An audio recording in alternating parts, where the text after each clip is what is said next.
Hi, my name is Skeeter. We've thought this might become a matatu meeting, but not quite. We've got room for a couple more goats and cows to get in our van. But I first met Mordecai indirectly in 2016. In fact, May of 2016. Somebody sent me an email or a notice on Facebook and said, there's two guys you need to get to know because they think the way you do. Well, that was a lie. They think way above me, but it was a nice compliment anyway. So I got to know them, and we worked together and got the Great Conservation Line published, and it's done extremely well as a book. And Mordecai is actually working on his second book, and I think he's bringing the publication, elevating it to a much higher level, and hopefully we can come up with some other authors that are similarly willing to challenge the narratives of Africa, which I think is a very good role for the publishing company to play. Anyway, I'm without further ado, Dr. Mordecai.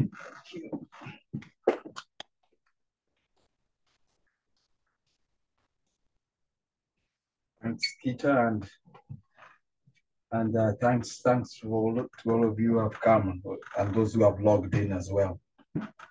It's been a journey since I knew Skeeter, and he's always managed to inspire me to think harder about the things we going on around us and to notice a lot more things.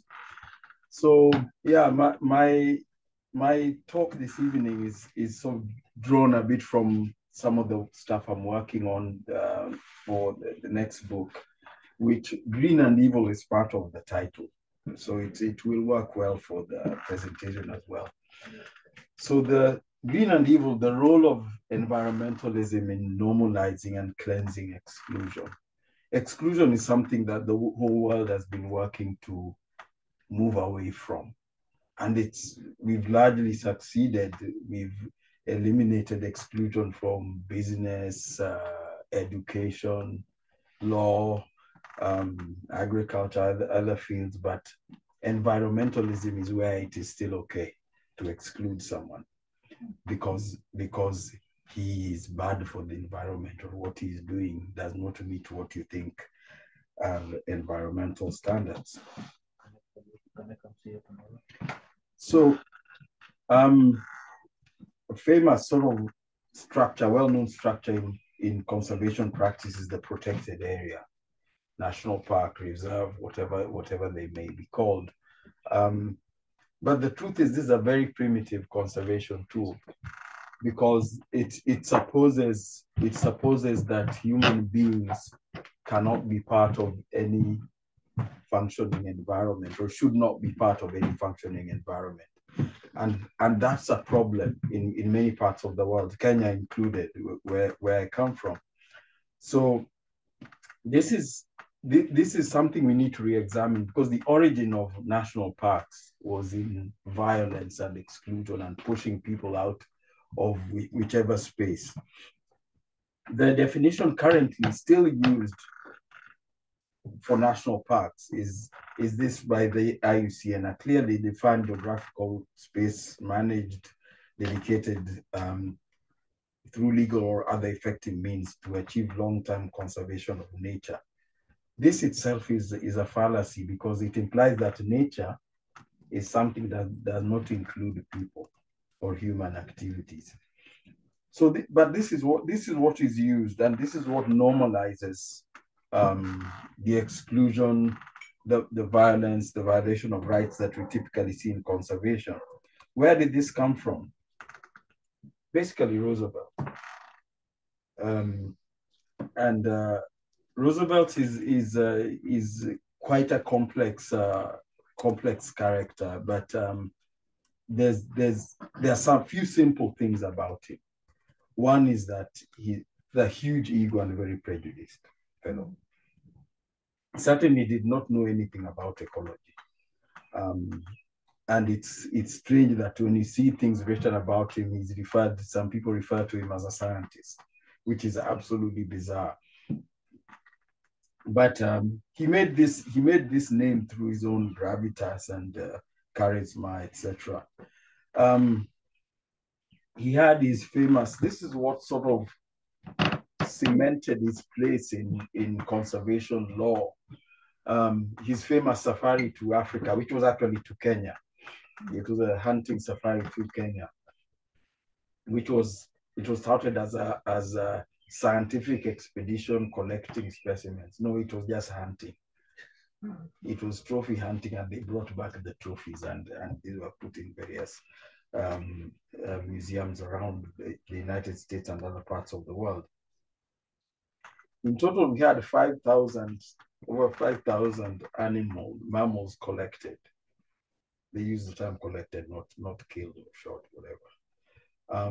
These included hundreds and hundreds of specimens of big game, rhino, lion, elephant, buffalo, etc. Shot by him and his companions, who included his son Kermit. The celebration of his safari through Kenya was the beginning of the normalization of this subjugation that goes along with safari tourism, conservation, that whole package. Because he had all these indentured laborers carrying some tons of equipment across hundreds of kilometers. This included guns, ammunition, supplies, food, ivory, the trophies from the animals, especially from the animals they collected, etc., etc. And if you read in his writings, he talks casually about whipping these people when they were not working as hard or going too slow or whatever. So the mistreatment was very normalized. This started before Roosevelt's safari. There wasn't really any precedent for this kind of thing. Although there wasn't any immediate precedent unless you went way back to the days of the explorers. Then there's some old artwork, like when you see people like John Speke, who discovered Lake Victoria in Uganda and talked about going across Central Africa and various parts of Africa. Well, this was the way they'd move. So it's not like he was walking and these long distances. People were carried long distances on parasols. I guess he was reading or something. But it normalized this image that exploration, tourism, hunting, and now conservation in Africa should put Africans in a subservient position. And this continues to this day, because if you go to Bwindi in Uganda, you find people being carried in this manner to go and to go and see gorillas. People trek somewhere to go and see gorillas, and people are still being carried in this manner. This goes on right now. So this shows that we need to question a lot of things and move away from the culture that normalizes, frankly, the absurd in the name of tourism and conservation, etc.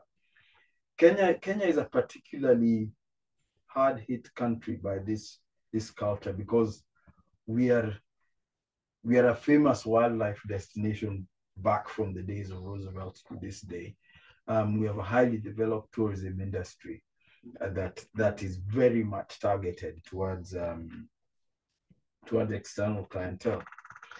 So what we need to do, where the world is going now, we need to develop ways of protecting species, systems, and livelihoods, not geographical areas. And protecting livelihoods means, like, if there's farmers in a given place, we should find ways to make that farming work well. Maybe avoid using harmful chemicals, find ways of using less water in your farming, etc., but not stop farming. Same thing with if people are livestock keepers, find better ways to keep livestock better, to have a better bottom line, probably better livestock breeds, etc., but don't chase people away and stop them keeping livestock. But there are new interests. Before, it was sort of imperialism and the romance of African landscapes without people. But now there's capitalism has come into it. So it's no longer imperial colonialism as it was in conservation. So the new colonialists aren't really nations or empires. They're capitalist interests. And by this just the 1%ers, Jeff Bezos and those guys, and Bill Gates, and Coca-Cola Company, and all those Diageo, and all those others.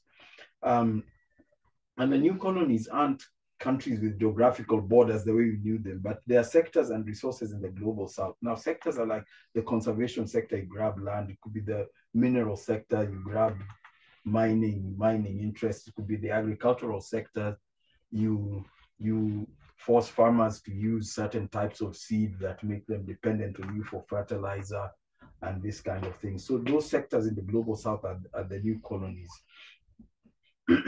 These also include, as I said, protected areas, renewable energy.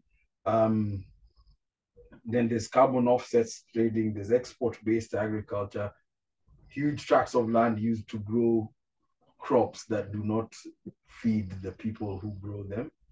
They have to sell it to get money to buy something, usually from the same person who was buying the initial produce. Resource rights, the mining, etc. And also media. This is driven, all this is really heavily driven by propaganda, and I'll touch on that later. So there's questions we have to ask ourselves. What existed there? And then I'll talk about Africa before the savior came. What if the savior doesn't come? This is a question that we students and every other person have to ask themselves to define if you are a conservationist or a colonialist. These are the tough questions, because we have this huge global duplicity where generally in the West, this is the image of conservation most people have. This is on the left, the liberal, the peaceful, the green, inclusive, proletarian. But when you come to Africa, the same conservation sector is right-wing, it's conservative, it's exclusive, it's militarized. Wearing uniform, it's violent, it's intrusive, oppressive, and often racist. That's the fact. And it's the same organization. The face of WWF in the US is like those cuddly stuffed toys and all that wonderful stuff. But in Africa, this is what they are. They're violent. They're criminals, abusing and displacing people. But this is driven by the propaganda that drives the crisis narrative. The worst thing in the world today, or for us, particularly in a place like Africa, is the crisis narrative. And it's normalized. Lies are normalized, like what you have here. This is a poster which was produced by the David Sheldrick Wildlife Trust, and it says 1 African elephant is killed by poachers every 15 minutes. If you think about it, that's a lot of elephants. It comes around 100,000 elephants a year. Elephants are huge animals. You can't really bury them. There should be carcasses lying around somewhere if we are killing 100,000 of them per year. But if you look at the fine print at the bottom there, it says, at this rate, none will be left roaming wild in 2025. This is 2024. Who wants to bet that there's not going to be elephants roaming in the wild next year? But and this came out. This poster came out probably 8 or so years ago, but this is they need this crisis narrative to go on to justify what's being done, because this same organization runs this orphanage outside Nairobi, where people go to pet these baby elephants, and there's all these sub stories about this elephant was lost in the bush, etc. I mean, elephants are highly intelligent animals, as everyone knows, and their young are communally taken care of by the herd. It's pretty near impossible for a baby elephant to get lost. What usually happens is that the herd gets chased off, often using a helicopter, and the baby that can't keep up gets captured and taken to this what's basically a petting zoo. That's what happens. And there's stories of, okay, it's lost. If one does get lost, you ask what happens to it. You get eaten by lions or hyenas, which is okay. Lions and hyenas got to eat as well. humans have no business competing with them for their food. But this drives the crisis narrative, and you can see how attractive this kind of operation is. It's romantic. It's a connection with wild animals, and people love it. And it, most crucially, it raises a lot of money. So the root of this malaise is the flawed thought process that grew conservation out of exploration and exclusion of indigenous people from landscapes. So conservation now is in many parts of Africa, Kenya especially, is defined by an area with no people. It should be an area with no people. And that propaganda is so powerful. So exclusion conservation practice requires violence. And you commonly find in NGO-run conservation programs run by the Nature Conservancy and its various affiliates, WWF. You find these guards all armed and ready to mete out violence on anybody who might be seen trespassing. And it's known that as much as like our law enforcement, like in Kenya, policemen, they carry handcuffs because they want to arrest you and take you to court. Wildlife rangers don't carry handcuffs, not in Kenya. They only carry guns and bullets. They are not interested in arresting. So if you are seen walking across Nakuru National Park or any other park where there's endangered species, you're likely to get shot on sight. So, and this has led to a lot of extrajudicial killings, even in NGO-run wildlife conservancies. There've been investigations, but nothing much comes of them. And people, rangers, even the human rights groups rarely protest about this. The way they protest if police or shot some people on the street in Nairobi, the human rights people would rightly be up in arms, but you don't hear it when the killings happen in conservation areas. The other thing it justifies is this sort of exclusion. This is a map of Mount Kenya forest, the darkened forest. The line around it is a fence line where they're building a fence around this forest. It's a huge project, even geographically. It's massive. It's ridiculous, because Mount Kenya forest is used by so many people. The dry season grazing, gathering medicinal plants, gathering wood fuel. It's a sacred site for many people who there's sacred forests and sacred sites up on the mountain. And there's all sorts of things people need to access in the forest. So when you're fencing, when they're putting up this fence, this is being done by an organization called Rhino Arc. And they say it's to reduce conflict with elephants, between elephants and people around the forest. But if you go on the ground, this is the fence they're building. Even a chicken can't get through that. So for an elephant, you probably need those two wires at the top and nothing else.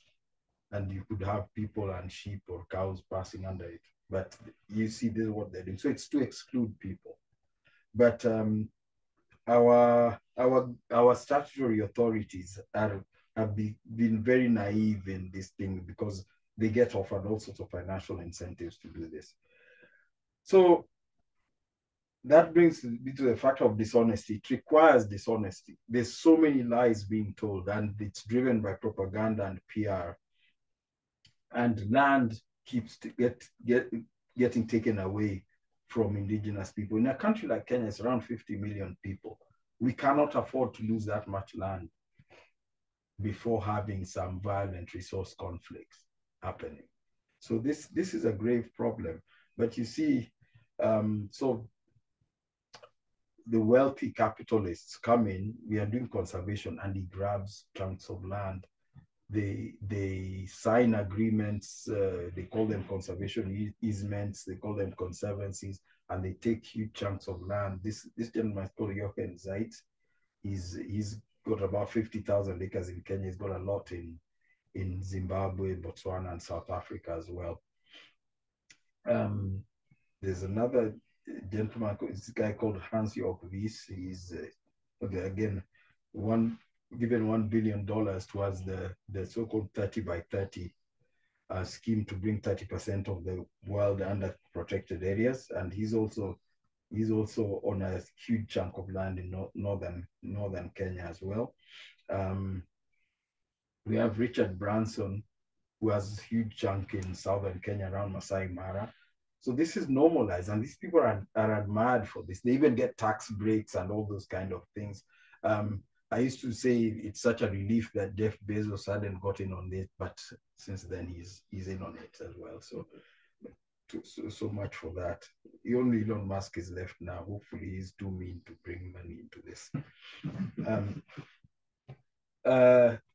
So we do have protests and pushback, and this started a few years ago. The challenge is that in northern Kenya there's a lot of proliferation of guns, and it's worrying. It's worrying. We may get into violent resource conflict. It has flared up somewhat.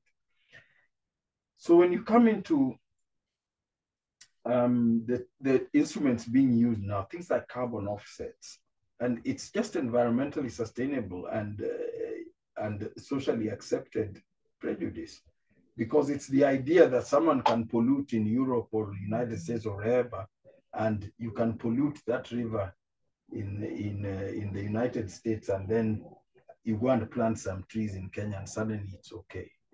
The river in the US is still messed up, but you displaced some people. But it's for some reason this absolute scam has gotten such wide acceptance. It's spoken about by heads of state at the UN, etc., etc. So, and the people who drive it are a new elite, who I refer to as sort of the environmental kings of this evil empire. And they are big names. One is the late Edward Wilson, who is a famous ecologist from Harvard. He's the one first came up with this half-Earth theory, that we should conserve half the Earth. I mean, the first time I heard about it, I laughed because it sounded so ridiculous. But I was shocked that it gained traction. The UN took it up. Okay, they reduced it from 50 to 30%, but it's now become sort of paradigm that it's something we actually aim for. And that's ridiculous. There's so much violence with the few protected areas we have now. You can imagine how much violence, how much killing would happen in a country like Kenya if we upped the amount of protected areas from the current 12% to 30%. We'd be in a lot of trouble. So these people are still considered heroes. Jane Goodall, I'm sure you have heard of her. She works, does research on chimpanzees. The late Diane Fossey, working on gorillas, she would run militias who would actually kill people and violate people's rights because they're suspected of poaching gorillas. She was murdered in a camp some years ago, 1985. The late Daphne Sheldrick, she started the Elephant Orphanage. There's Ian Douglas Hamilton. He also is an elephant conservationist in northern Kenya. So just go through. And then there's David Attenborough, famous for making all these movies about wildlife. So the thing is, I'm talking about all these wildlife heroes, and they're working in Africa, but none of them are Black. That can only mean either that Africans don't care anything about wild animals, or it means that conservation is prejudiced, and that's what it is. That's what it is, and it's a kingdom that's sort of being defended, and we have actual royalty in this. Prince William has a lot to say about wildlife conservation, particularly in Kenya. I'm not sure why he's so in love with Kenya. I wish he'd sort of turn to some other country, give us a break. But he's been criticized for justifying sport hunting in the press, because at the same time, he keeps talking about poaching being a problem, while justifying sport hunting. And again, another thing he keeps talking about is like population density of Kenya being a problem for wildlife conservation. Yet we are able to share our landscapes pretty effectively with wildlife, and the population density of the UK is actually higher than that of Kenya. and they don't have any wildlife to talk about. This is the colonialism I talk about, and particularly if you look at language used in media, there's a lot of violence hidden there. This sort of thing is referred to as habitat encroachment. When there's some guy there with his cattle and there's some zebra there, some more in the background. But this is referred to as a riding safari. So the difference is it's a black guy with cows and this is some white people on horses. That's the difference. And the fact is, one is a livelihood activity. People are making a living, and this is a lifestyle sort of luxury thing. So we are willing to sacrifice the livelihoods of sort of the majority, the majority at lower economic strata to satisfy the luxury needs of the elite. And this sort of encapsulates what tourism is today. And it's the exclusion that happens in media. Like David Attenborough makes these wonderful documentaries, but they never show black people in there. Never. You will not see black people in those documentaries. And some are shot in Kenya. I even know some of those places. I'm not sure if they pay people to move away or what they do, but they manage to exclude, and that's the propaganda. So you see even in publication like this, the WWF publication talking about Kenyans protecting their wildlife, and that's not ideal. That's a rhino in a stable somewhere. It's not in danger, and that guy should be at home with his family. Shouldn't be there. So there's nothing good about that picture. There's nothing to be admired about that picture. So how do we escape from this? I think we must develop and accept other people's standards and definitions. By that, we need to have some diversity in opinion, because you'll notice that the people who are so obsessed with biodiversity are some of those who are most reluctant to accept human diversity. Because if you don't want people in some place, what diversity are you looking for? So we must develop new standards and not have global standards. We can't have anything global. We can't have a global religion, global language, global political system. People are different. So we must accept other people's standards and work within them. We must entrench indigenous livelihoods and aspirations in any conservation discourse to work. It can't be enforced with by threats of violence or violence itself. We have to partner with humanities. This is a problem that we think conservation is biology. There's too much of that going around. We need to move away from that. Human population should be removed from the conservation discourse, because human population should only be discussed in terms of provision of healthcare, school, housing, those kind of things. In terms of conservation, it's a recipe for prejudice. And you will notice it's always used in the context of African conservation. I've read a lot of conservation material, but I've never seen any report saying that the 1.5 billion people in China are a threat to giant pandas. I've never heard that. But you always hear the 50 million people in Kenya are a threat to elephants, and they're a threat to lions and threat to all these kind of things. Next, we must develop new communication platforms. The peer review journal model has reached its sell-by date. There's too much rubbish in peer review journal. I personally, I made a decision a couple of years ago that I don't write in peer review journals anymore, even when I'm invited to do so, because it's a political process. If I can write about the otters in the river in Baguret, where I live in Kenya, and some guy living in Nebraska will review it and decide if what I've written is appropriate. He doesn't know anything about what I've written. So it's become this political process that you find he's looking at who's this guy, what has he written, do we want it in our journal? And this violence comes into language. So you find I've been to many places in Europe and you get served venison. But in Africa, it's called bushmeat when people eat when people eat the meat of wild animals. So, in Africa, I've never managed to find any report of black people hunting. It's always poaching. When it's hunting, it's white people doing it. Exploring and encroaching. Ranchers in Kenya, we call white people with livestock, we call them ranchers. The black people are called herders. Travelers and nomads. You've heard of nomads. Indigenous people in all parts of the world are always called nomads, but someone visiting is called a traveler. So a great romantic person. Then there's people who have identities, etc. And then there's this very oppressive term they call communities. It's commonly used in Kenya.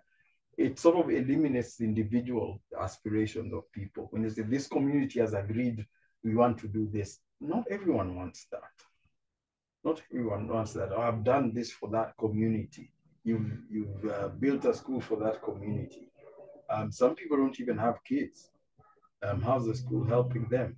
So it eliminates the individual. And there are many more terms. And examples from peer review problems. These are things I got. Someone wrote a paper that said the European colonizers killed so many indigenous Americans that the planet cooled down. A new study. I mean, how did an editor pass that? This is not like 1925. This is 2019 when this was published. I mean, how does that? This is the problem with peer review. It's tone deaf and I'm not sure what drives some of these things. A few examples. That's at Time series reveals loss of forest loss and woody encroachment in Gorongoro Conservation Area. Gorongoro Conservation Area, because they're using the term encroachment, but these are people who've always lived there. And these are scientists. So scientists are a big part of the problem. Every bad thing done in conservation, someone will show you a scientific paper that justifies it. These are the problems. Still on Gorongoro, within Gorongoro Conservation Area remain a World Heritage Site amidst increasing human footprint. And this is terrible because it's othering. The Maasai are constantly under pressure everywhere you go, and they are being pushed off. And now we have even what I call conservation refugees from northern Tanzania living in southern Kenya. And Nature Scientific Journal published a study a few years ago that said the world has 422 trees for every person. So the measure of forest cover, etc. And you look at the nations, they produce this graphic. And if you look at the nations, they put number 1, Canada, number 2, Greenland, number 3, Australia, number 4, United States. The only African country there is Ethiopia in number 6, and so on and so forth. But there's something wrong with this. Why didn't they have Democratic Republic of Congo or Gabon? Because it might have been number 1, and it might imply that Black people know how to conserve forests, and we can't have that in peer review.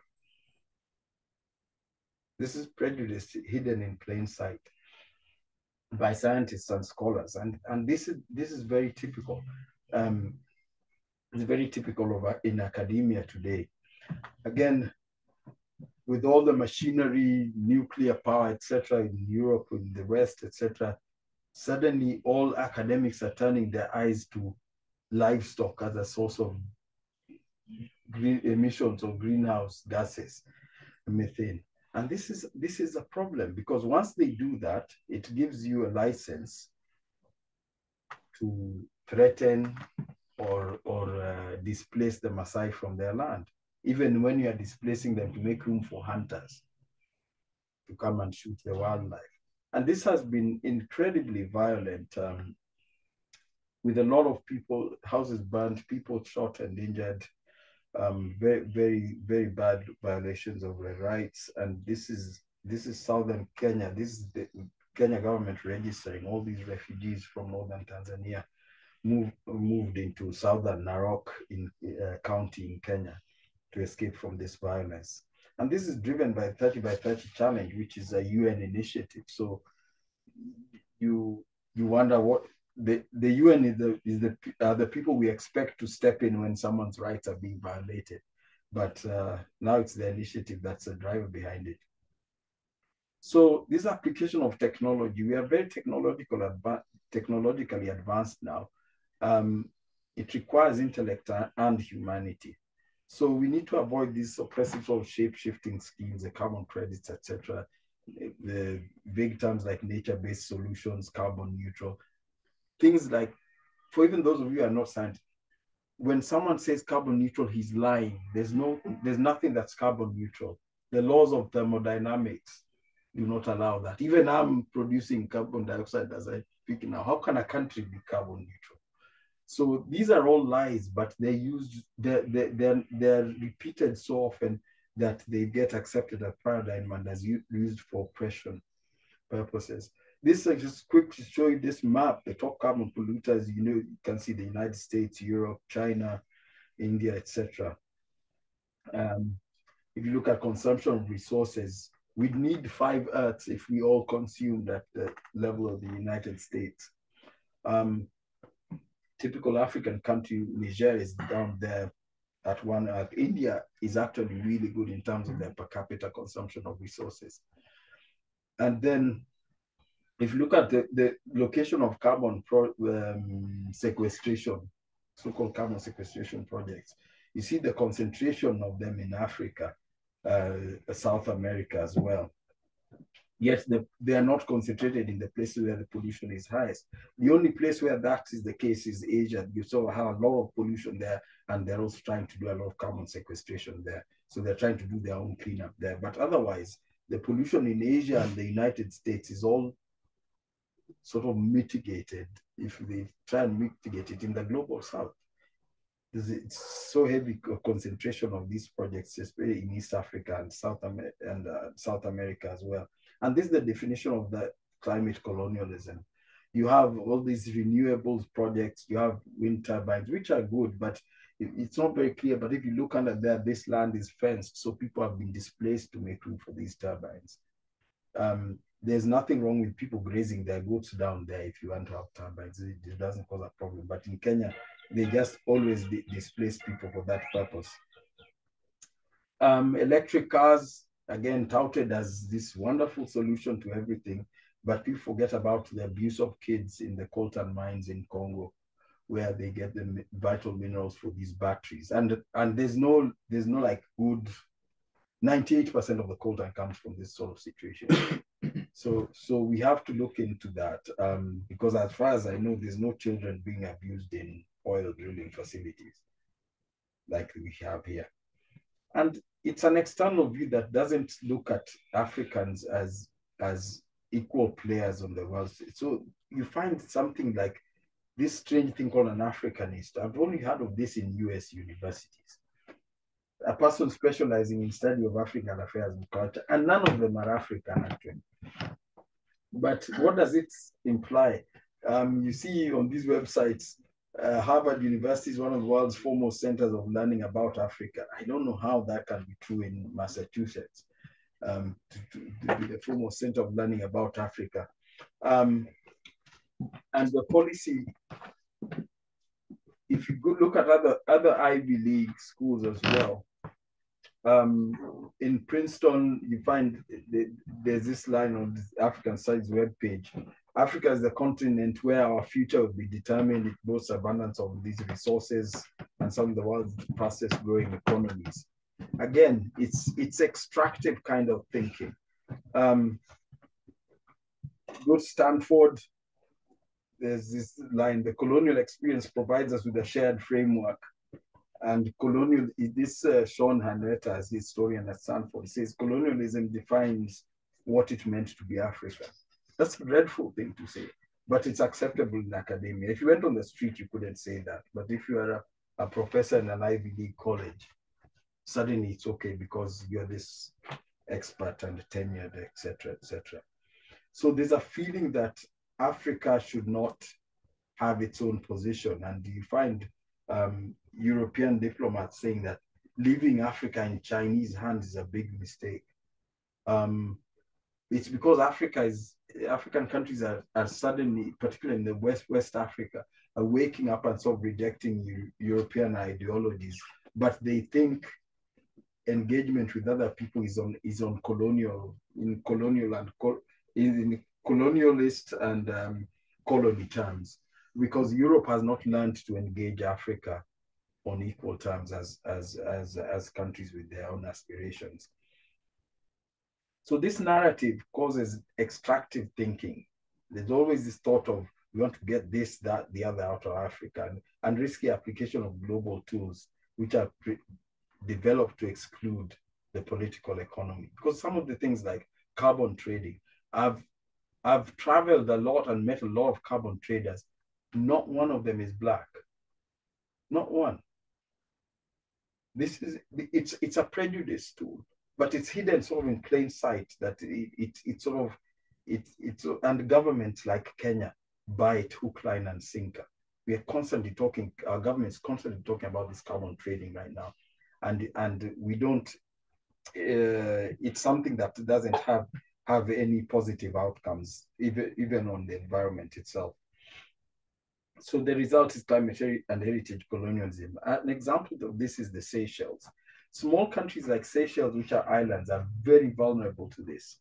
And the Seychelles has been annexed basically by the Nature Conservancy, funded by all this capitalist money. And this is how it happened. A $15 million loan from the Nature Conservancy plus $5 million worth of grants from various foundations was used to purchase $20 million worth of Seychelles debt held by European nations. And in return, the Seychelles agreed to basically cede control of 210,000 square kilometers of seascape as marine protected areas, thereby limiting their use to research and regulated tourism, while prohibiting damaging activities like oil and gas exploration. That still goes on, but instead of paying the exploration fee to Seychelles government, you pay the Nature Conservancy. That's how it works. So if you do the math, it works out to about $7.32 per square kilometer per year. I mean, I could afford a few square kilometers of seascape at that rate. This is in no way fair to anybody in the Seychelles, and for some reason it's still not recognized as oppression or colonialism. It's still talked about and considered conservation, which is a big problem in the world today. And we need to remember that colonialism, even the imperial colonialism, was a capitalist venture. It wasn't that someone was interested in working with some people in Africa. They wanted resources. That's why the Europeans traveled to other parts of the world. And this is happening now. That map is a plan of the seascapes and landscapes that the EU wants to take over. This was produced at a meeting in Marseille World Conservation Congress, which happened in 2021. And this is what they're putting funds towards. As you see, the Seychelles thing is also marked there in blue. So microcolonialism also requires state capture. And state capture happens in small countries, like what I just illustrated in the Seychelles, but even countries like Kenya. If you look at this picture, a few years ago, the former president of Kenya, Uhuru Kenyatta, signed an agreement for Kenya to join something called the Giants Club, which was purportedly an elephant conservation coalition of countries, including Botswana, Uganda, Gabon, I think. The gentleman on the extreme left is Yevgeny Lebedev. He's a Russian oligarch who controls various media interests in the UK, etc. He finances this Space for Giants organization. The gentleman next to him is Max Graham, the CEO of the organization, and you see the late Richard Leakey there, and the then Minister for Wildlife. So they're signing this agreement, and which none of us Kenyans know the content of, get Kenya onto this. And no one knew what the effect of this was until COP26 in Glasgow. Then suddenly our president and and like 5 members of his cabinet were in a side room taking instructions on natural resources policy from Yevgeny Lebedev. And this is how state capture happens. So right now there's a lot of lands being lost to these conservation programs because of such state capture. And our leaders are so naive that they can be actually summoned into rooms like that and told what to do. So at the end of the day, I think we need to challenge the propaganda that happens, and we need to engage a lot more at high resolution level, not just watch movies about Kenya. Engage make use of social media, engage with individuals. If possible, those who are able to travel and go there to see what actually happens, and things like YouTube are very useful for this kind of thing. So YouTube channels, I've got a YouTube channel where I share some thoughts on this thing. There's a colleague of mine, Wandia Enjoyer, who also has one. So check out these YouTube channels, find out what's going on, because there's a lot of wonderful stuff you don't see. I like sharing these sort of photos. You never see this stuff on National Geographic because it shows Africans in peaceful context with wildlife. We are meant to be eating wildlife, not smiling at them in the doorways of shops. That's what the story is meant to be. So this is the sort of stuff. This is in Talek. It's a town in southern Kenya near Masai Mara. This is in Laikipia, north of Laikipia, not far from where I live. Again, this giraffe hangs out there.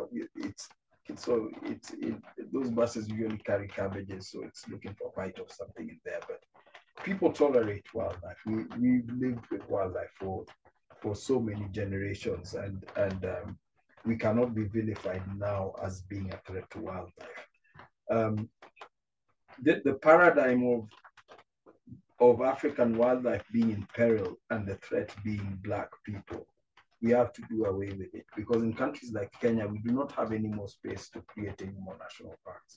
We cannot displace any more people than are already displaced. We already have national parks, but we can't get the people back in there because we don't even know the people who were kicked off those lands in the 1930s and 40s to make room for those parks.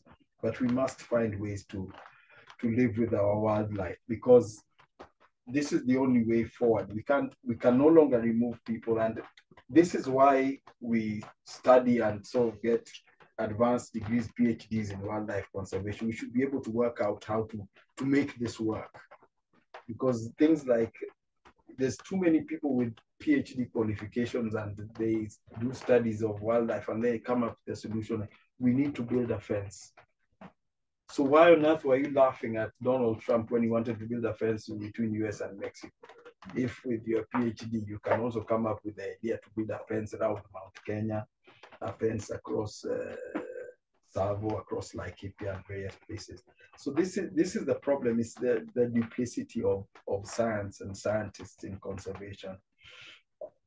Look in West Africa, there's a village called Bazule in Burkina Faso where crocodiles have been their totem for centuries. So they feed them, they brush them, kids play around with them and this kind of thing. And they live in this context with the crocodiles. And you can imagine if conservationists came here, it will kick these people out, put a fence around the crocodiles, maybe put a gate where you have to pay to go and see the crocodiles and this kind of thing.